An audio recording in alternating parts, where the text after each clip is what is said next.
The 1-0. Lingua drills this ball to right field. Fernandez back at the track. He looks up. This one ain't coming back.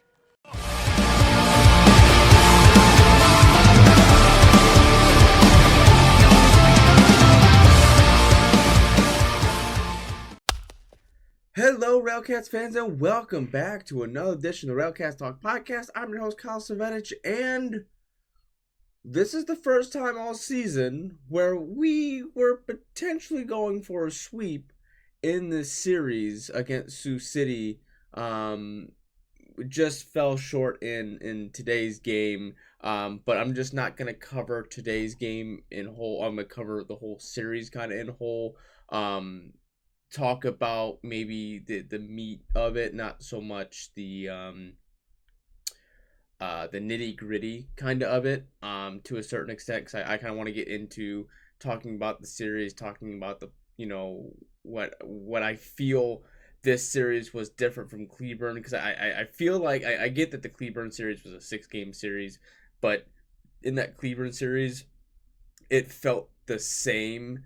As felt like every game kind of felt the same, and then in this series it kind of felt the same but opposite. But I'll get to that one in a second. I'm gonna debate on who I think the player of the series is going to be, and we'll kind of go from there, and then we'll look onto Lake Country,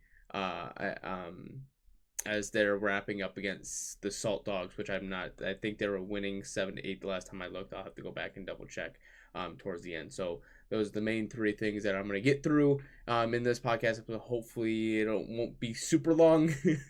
I do have to be up at 4:30 in the morning, and it is right now 9:49. By the time this comes up, it's going to be about 11 o'clock. So let's further ado, let's go ahead and get into it. The RailCats take 2 of 3 against the Sioux City Explorers. Coming into this, even now, just going to look at Sioux City, where they were at in the standings alone right now. In the West Division, they were third. Before that, they were 13 and 15.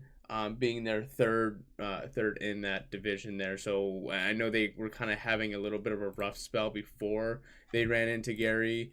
Beforehand, they played King County, and King County swept them. They even dropped 3 of 4 to Cleburne, and King County swept them, and then we were kind of catching them on the back half of the winning 2 out of 3 of Sioux Falls, and then Milwaukee sweeping them. Sioux City didn't really have a good time against the East Division, besides Lake Country, but I think this was a series that RailCats needed. There's still a lot of questions to be answered to a certain extent. Last series, it felt like maybe things were kind of mismanaged a little bit on the management side, and I feel like in this series, especially yesterday's game, I think Lamar Rogers did a very good job of handling, I guess I would say the first game he did a very good job of handling the bullpen. The bullpen came in and lights out. Yesterday's game, Jesus Rosario really didn't. That game should have ended at basically like 9. Was it? It should have been like 9. Going into that one, it should have been 9-4. Really, what it should have been, but it ended up being 9-6, and very, very nerve-wracking. DJ Wilkinson gets the save on that one, and I know I'll be jumping around kind of a bit, but this is just kind of how I want to do it a little bit, just kind of take the series as a whole and kind of talk about it, not just break down each individual game, that kind of stuff. The thing with that is that, Jesus Rosario had 2 outs, and I remember before the game started, during the game, my wife pointed out that said, "Hey, isn't that the same crew?" She asked me, "Does the same crew travel with the team?" I said, I think they don't travel with the same team, but I think they traveled out. And we had the same crew that we did during the Cleanbird series, and we know how that kind of went. They weren't really the best. Luckily, that didn't really hinder a lot of the stuff that happened with the RailCats in this series. But there was a point, basically, Rosario had the guy, it was a ball right down the middle, a curveball right down the middle, and they called the ball. You can't argue balls and strikes to a certain extent on that portion of it. You kind of have to let that go. But, you know, that was just one of those games that one he should have just been able to kind of go in and have that lead and just kind of pitch with authority. And he did at the beginning, and then it was a slippery slope there towards the end, and it just kind of fell apart for him. You know, Wilkinson came in, and there in the ninth,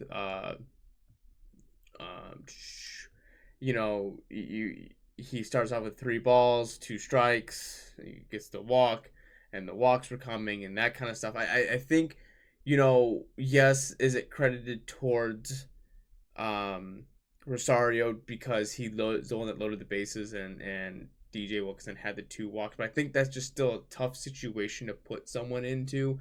At that point, you already saw that he was starting to kind of struggle.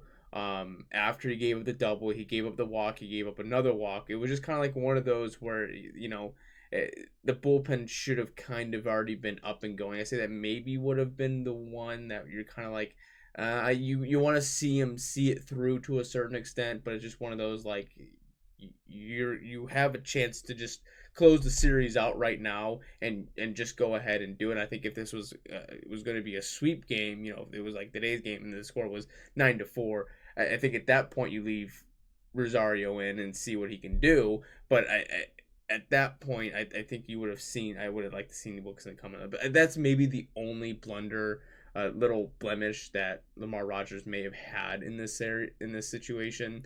You know, I talked about in the last podcast how I think that the we want to see the starters to go a distance, but the issue is when you look at the starters here, you know, they all pitched. Julio Vivas, the only one that went over 5 innings, he only went 5 1/3, but they gave up 4 runs. Cuello gave up 5 runs, you know, and they were already up in the 90s. So it's just kind of like one of those where it's just like, you can't really blame a coach for not letting them go any further. And the way the bullpen pitched in that first game, they were lights out. You know, between Jared Price pitching 2 innings, giving up 3 walks with 3 strikeouts, no hits.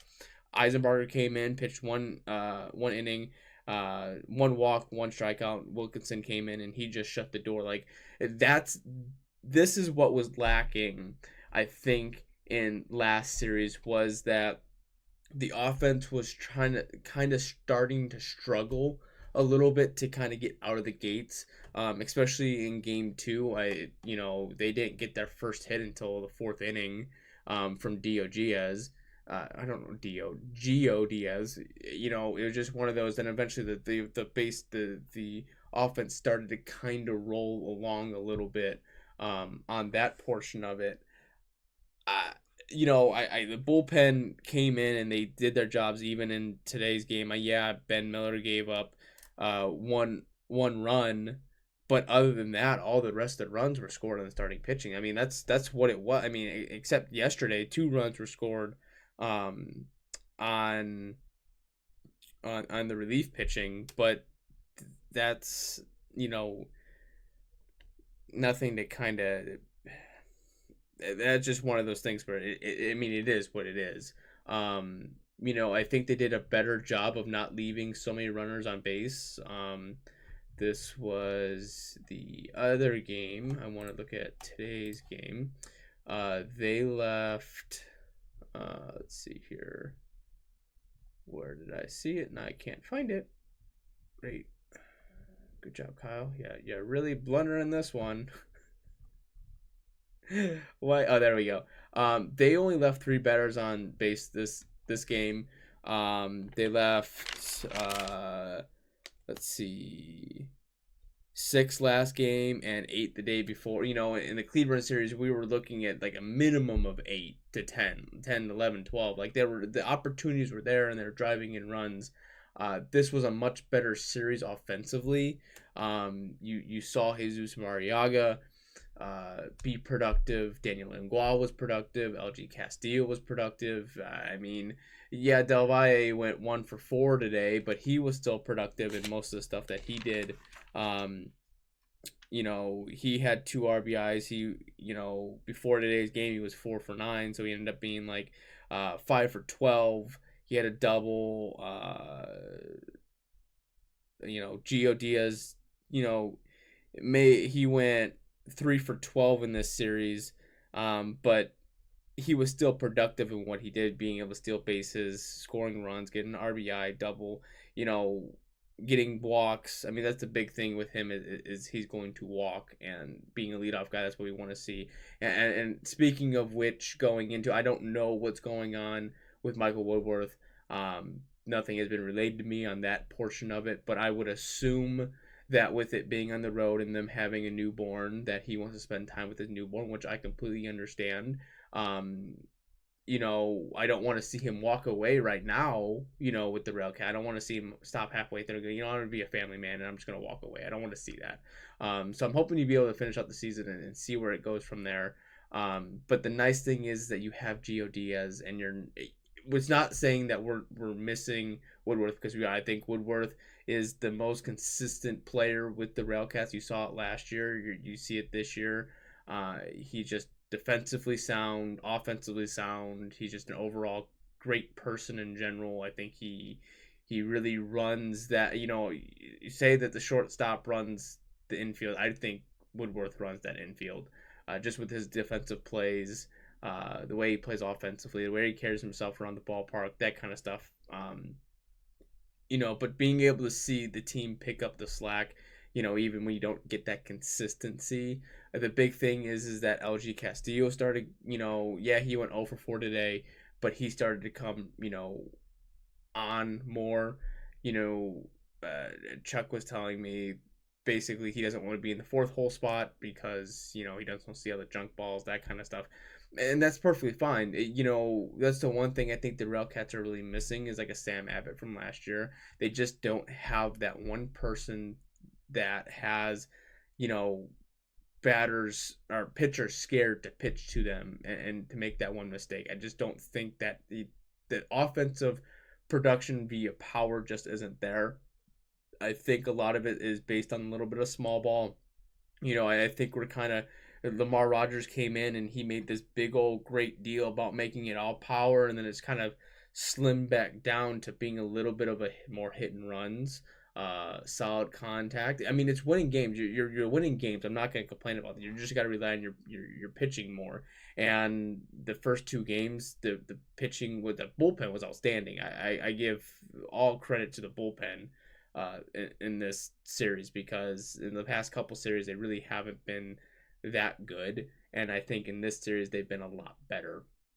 And we want to kind of see that momentum go out of it. I mean, we didn't see Valdez because he's probably going to be starting pitching. Odie came in and he pitched 1 inning. He looked pretty good. I mean, the only really one that really get the blemish is Jesus Rosario. He's the only one that really has the big blemish on his bullpen record here. This was a series that I think the RailCats needed to build momentum. I think if they would have came out in game 1 of this series, because I think majority they came ahead. In the first game, they were up by 2 in the 5th inning. Kind of, the pitching hit the wall, but then they came back and was able to squeak one by, scoring 3 unanswered in the course of the all in the 7th, 8th, and 9th. They all scored 1 run unanswered, so on and so forth, to kind of take that lead over the top. That 9th inning really was a good one. just kind of seeing how that played out. Greeley was out. Lingua hit a double to right. Gio gets, he gets walked, and then Del Valle comes in. He scores a single to right, and Lingua comes in. Uh, that's just, those are the kind of things that they need to be more productive about, is getting, batters that are uh, on second and third and driving them in, which I think they did a lot better job of in this series than they did in last series. It wasn't that they weren't having the opportunities against Cleburne. They just, sometimes the amount that they were trying to get to was way too much, and they just couldn't do it. You see it. They're going to score. You know, yeah, they scored 3, but they're going to give you on average about 4 runs. Is that a lot? It can be. I would say you're probably trying to shoot for 5, because that's, you want to try to keep an opponent down to 4 runs. The bullpens are, pitching is typically in the 4, the ERA is typically in the 4, so if you can at least score 5, you're going to win majority more games and you're going to lose them in that situation. So I think that's the big thing, is just kind of wanting to hit that 5-run mark. But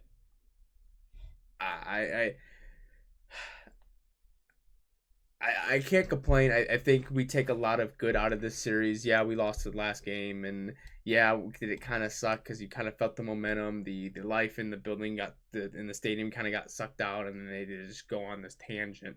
The big thing that I want to hammer away at this is the offense really hasn't necessarily gone away. I think it kind of went away a little bit in that Sioux Falls series, which was kind of shocking since it's in Sioux Falls. And Sioux Falls, the first game against Winnipeg, they went like 19-0. Like, that's just outrageous in that portion of it. But I don't think really the offense is kind of, really hasn't gone away. We see a little bit of a switch up. Decker finally gets a hit. Contreras, I don't know. In this series, he over, right? That's not productive at all. I'm not saying that Tapia did any better, and he went 0 for 4 with 4 strikeouts. So I don't know what the play is, and on the top side of that, I don't know if Jose Contreras got a terrible jump or he has no speed, but that man, unless it didn't look like it was a hit and run situation, just because the way he acted, or he reacted to when he got called out, but that dude was out by a mile. Like, that was rough. I want to hope that was a hit and run gone bad, because if he went on his own, that needs to be cut off. I'm sorry. That was rough.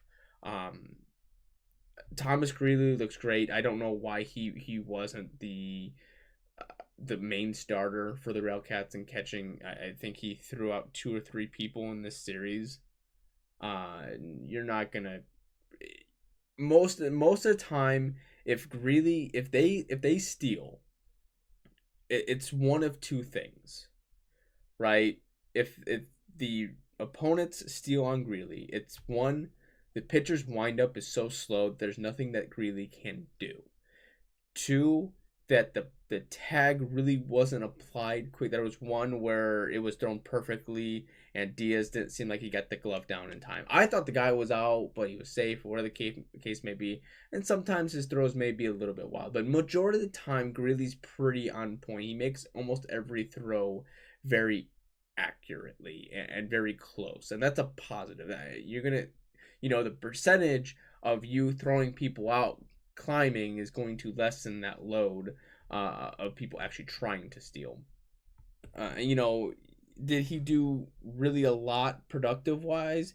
Yeah, I would. He went 2 for 10 with an RBI, a double, stolen base, and two or 3 runners thrown out.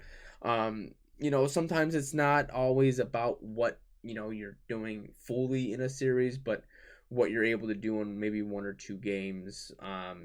the big thing in this game was the errors that kind of killed the RailCats, and I want to kind of go back. I don't know who they gave that error to that happened.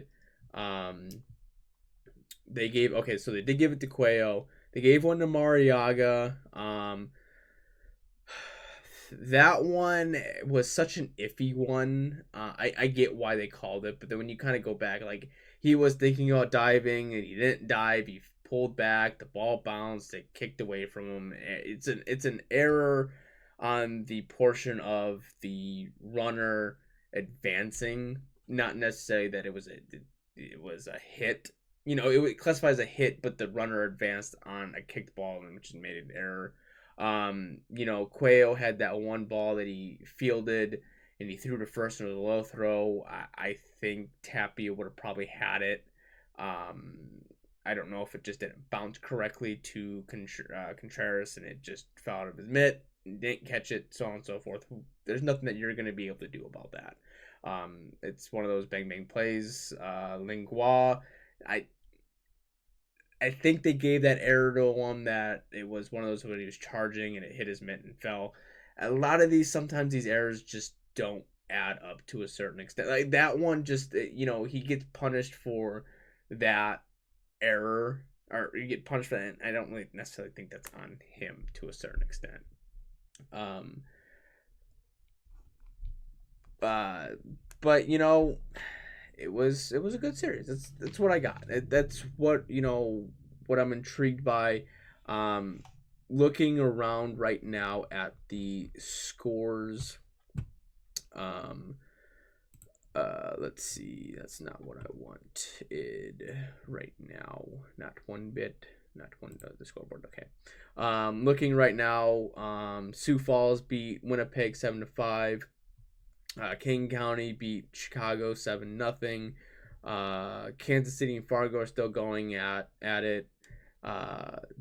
Salt Dogs ended up coming back and beating the Doghounds 8-11, or 11-8. Milkmen over Cleveland 3-1 on that portion of it. But we're gonna look at here at Lake Country, and look at their past games here. So they lost the rubber match tonight. They actually took 2 of 3 against King County. They swept Winnipeg. You know, they really had King County's number. They beat them 3 out of 4. You know, really ever since I would say after the Kansas City series, which was right after the Gary series, they won majority of their games to a certain extent. You know, they lost 2 or 3 against Fargo. So that team, that, you know, right now I know they're sitting, you know, maybe at the bottom of the standings. Yeah, they're sitting at the bottom of the standings right now. They're only a half game back from the RailCats, which I think that's going to get bumped a little because I don't know if that score's final yet. So I'm going to say they're going to be a full game back, because then they would be, I believe, 12-18, as the RailCats are 14-18. So it's one of those that they would, yeah. Right now they have them as a half game back, but they should be either a full or a full and a half at that portion of it. You know, right now the RailCats need to gain ground. They're 2.5 back from King County, sitting 6 games back from Milwaukee. Just looking at the East Division, Milwaukee is leading at 19-11. Cleburne 17-15, 3 games back. Chicago is 15-15, 4 games back. King County is 15-16, 4.5. Gary 6 games back at 14-18, and Lake Country at 12-17, 6.5 game back. Now that could be updated any minute. It could change at any minute. So that's what we're kind of looking at. Let's just let's do. Can I just do full leader stats?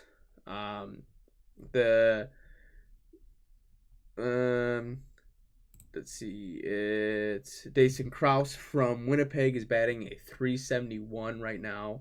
Most runs scored. It's going to take a minute. Sweeney at 34, who has the most hits. Krause has the most hits at 43. Most doubles, and I'm just going off the league, just kind of looking at the leagues here. Karviotis has 12 doubles from Cleburne. Dotel, Alexander are both tied with triples at 3. Home run leader right now is Sermo at 12. RBI leader, we looking at Herman. And then Mariaga is in the top 10 at least. Let's see who has the most stolen bases in the league. Brian Torres at 23, Gio Diaz at 18. I know he's kind of slipped a little bit on that portion of it, but that's kind of your league leaders right now. We can go ahead and look at team stats here.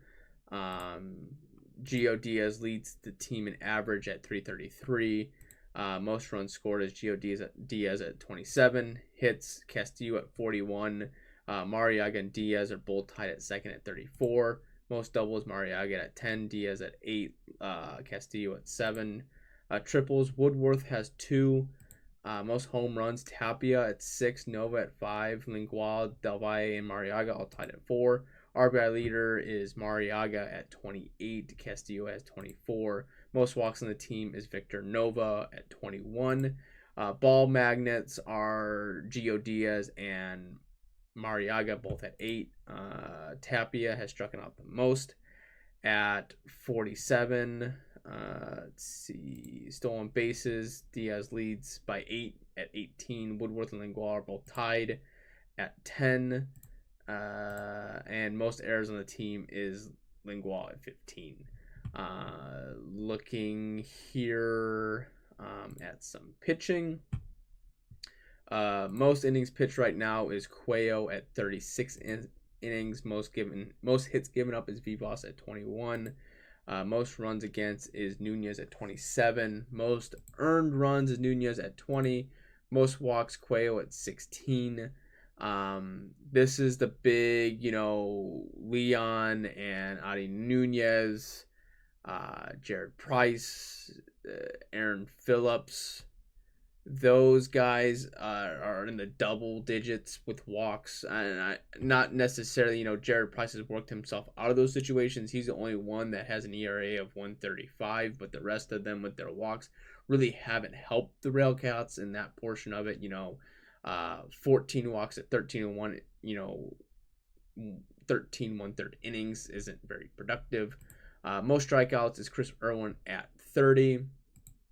Most wins, Vivas at 3 wins. And looking at the ERA, the worst ERA is Jesus Rosario at 27, and that's only at 2 2/3 innings. He has 8 runs given up, all earned.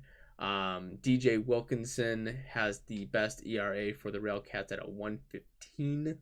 That is with 15.2 innings pitched. Looking at ERA for starting pitching, Cuello is at 3.75. So he's been really good. Today was a bit of a clunker in this series.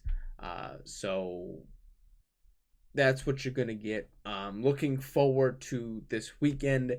I will basically missing every game. I have to do Father's Day dinner with my father tomorrow, so I will not be at any of the games this weekend. I have to work from 10 to 6 on Saturday, and I work from noon to 7 on Sunday.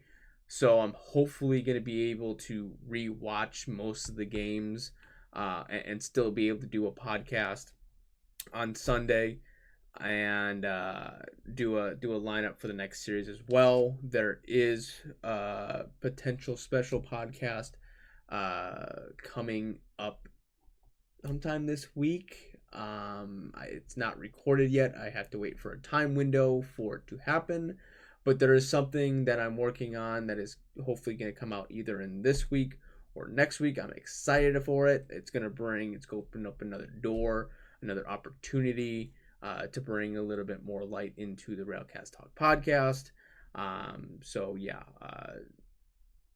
we'll see. We'll see what's going to go on there. Hopefully it opens a little bit more doors, and see where we can go from there. But 2 out of 3 against Sioux City, I'll take it any day, anytime. It sounds good to me. Yeah. Let me know what your guys thought about the series. How you guys think that how it went. What was some positives to take away from it? What was some negatives to take away from it? I'll go real quick. Positives: offense, relief pitching looked really good. I would say the bullpen. The bullpen was probably the top dog on this one. Starting pitching was probably the negative of it. I'll probably give Daniel Lingual the player of the series, just because he came in key situations. It's just so hard between him or Jesus Mariaga. But I'm going to give it to Lingual on that portion of it. And yeah, that's going to wrap it up for me. Yep. Check all the boxes, I think. So yeah, if you enjoyed the podcast, please leave a like, comment, and subscribe. Be sure to follow me on Twitter, Facebook, Instagram, Spotify, YouTube. All that's under RailCats Talk. And yeah, I want you to enjoy the rest of your night, rest of your evening, morning, afternoon, whenever you're watching this. And as always, go Cats. The 0-2. Swing and a miss, strike 3. Wrap this one up in green and